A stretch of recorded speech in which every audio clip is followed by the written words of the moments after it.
Oh, Pedro, bakit ganyan yung mukha mo? Parang ang lungkot mo. Ha? Ano?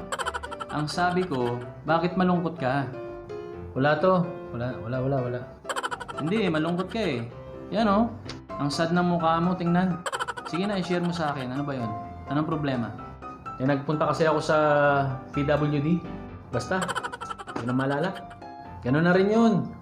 Basta may W. Okay. Ayun, pumila ako. Tapos may bigayan daw ng 8,000. Sa iba, 6,000, 8,000 sa iba. Ganun. Tapos pagdating sa desk, ako na yung interviewin. Pinapaspell sa akin yung amortization, basta, hirap eh. Kaya sabi ko dun kay ma'am, ibigay nyo na lang po sa mga mas nangangailangan. Uwi na po ako. Total sa bahay, meron pa naman po mga dilata.